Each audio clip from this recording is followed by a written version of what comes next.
دلته کې تاسو د والي صاحب حکومت په خپل سترګو لیدلی او تاسو مطلب دلته کې څنګه وخت لیدلی او څنګه دور و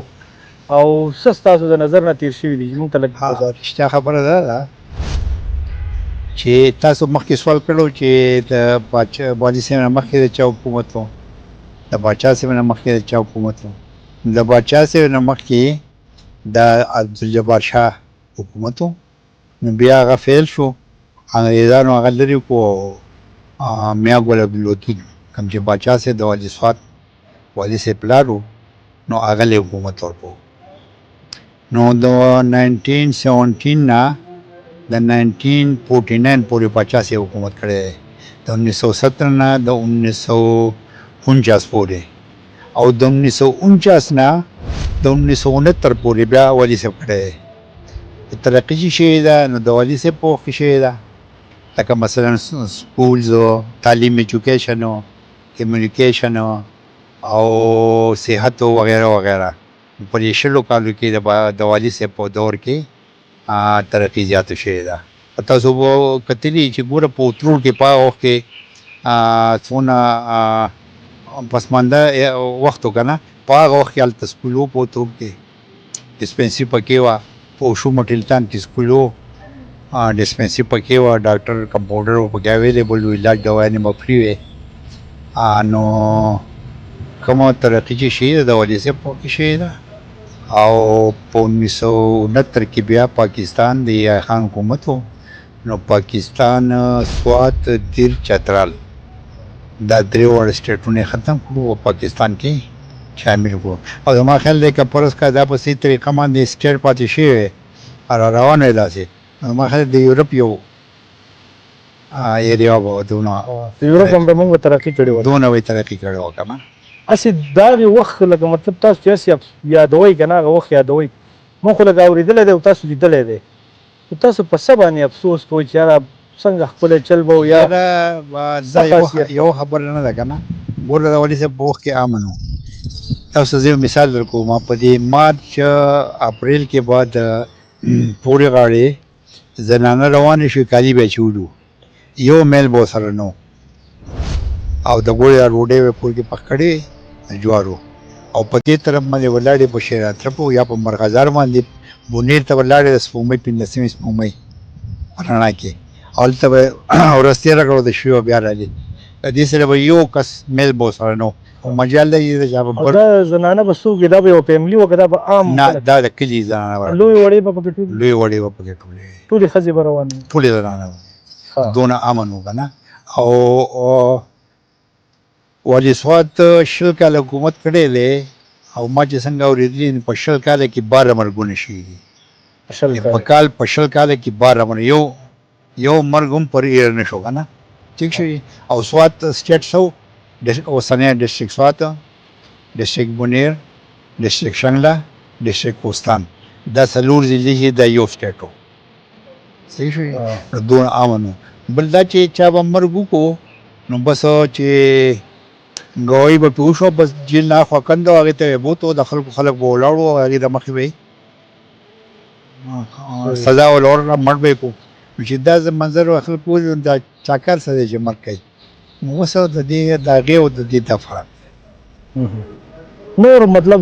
په دغه وخت کې چې لږ د کاروبار څه صورت حال و د موږ دا علاقې چې دي اوس خو مطلب بې ایجاده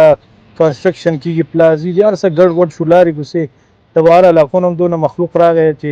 پته یې نه لګي چې څوک پکې پنجابی دی څوک پکې کشمیری دی څوک پکې بلوچی دی په هغه وخت کې چې کوم د سوات دلته کې لوکل خلک نو دا راته ووایي چې د هغو به مطلب په بازار کې د کاروبار څه طریقې کار و نور څه سیستم ویستم بولو بالکل هر سړی خوشحاله و او ساده توب و که نه چې روټي کپړه مکانه ملوېدو چې هر سړی مطمئن و دا خو اوس دا هر څه د عظمت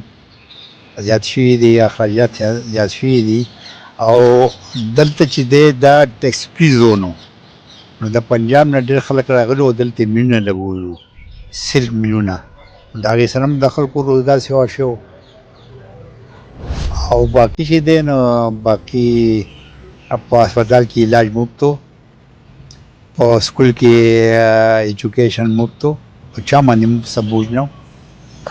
بل دا بنګله چې ده که نه دا د والي صاحب مطلب دیره وا کدا دغه د بادشاہت مطلب محل و د دې بلډینګ په اړه کې راته لږ ووایه. دا چې دی دا چې څه وخت یې والي صاحب ولیعهد و نو دا دغه و او باچا صاحب په اغبا کې اوسېدو بړینګل به هغې ته وایي. اغبا خو تاسو ته معلومه دی که نه اسفالټ سره دا اوس چې دا اقرا یې کړې نو مې پکې نو باچا صاحب به هلته پاتې کېدو او والي صاحب به دلته پاتې کېدو او ساده کار و. دا وګورئ یو سپی به هلته ولاړو په هغه ګیټ باندې یو به په هغه ګیټ په ولاړو یو به دلته ولاړو بس 3 کسانو به ډیوټي کوله څه مسله به نه وه او هېڅ مسله به نه وه امن و. او سهار چې به دفتر ته تلو دا د کمیشنر دفتر یې هغه دفتر و بس داسې ووتو او پیدل روډ بس بلاک شو ټرافیک به بند شو او دغه مخه به دفتر و کمیشنر چې به اوس نسته. بل دا راته ووایه چې بعضې خلک وایي چې والي صاحب په بازار ته تلو داسې سیټیانې به والی کېدې او داسې څه ډېرې خبرې دي. بل په هغې زمانه کې د سوات دا ټوریزم او د سیاحت دا قصې وي. بالکل سوات ته د ټوله دنیا خلک راغلی دی که زه دا ووایم هغه ته به نه وي او دا سوات سرین هوټل چې دی اوس چې په سرین باندې دی نو دا اول د ټولو نه مخکې د باچا صاحب په وخت دی دا د وزیرانو رهایش و وزیرانو دلته که نه بیا چې وزیر آباد ته لاړو د درګۍ نه لاندې وزیر آباد چې دی نو اول د هغې و چې وزیران لاړو وزیر آباد ته نو دی بیا سوات هوټل کو سوات هوټل یې ولګو چې د ټورسټ دپاره او خاص کر د فارنر دپاره او ښه 5 سټار فیسیلیټیز پکې وو او دا چې دی نو سوات ته ډېر ټورسټ په راتلو. موږ هلکانو به دې دغه د هوټل خواوشا کې ماسخوتن به په واک باندې راووتو موږ به سره خبرې وکړې. دا راته ووایي چې د والي صاحب یا د هغې زمانې د خلکو د سوات سره څونه مینه وه ځکه چې د سوات نه یې څو ټوټې جدا کړي دي د چترال او د بونیر او د دې په نومونو اوس پکې لا بیا هم نور هم تقسیمېږي. نو په هغه زمانه کې د سوات په باره کې چا داسې سوچ فکر کولی شو که نه؟ چېرې جي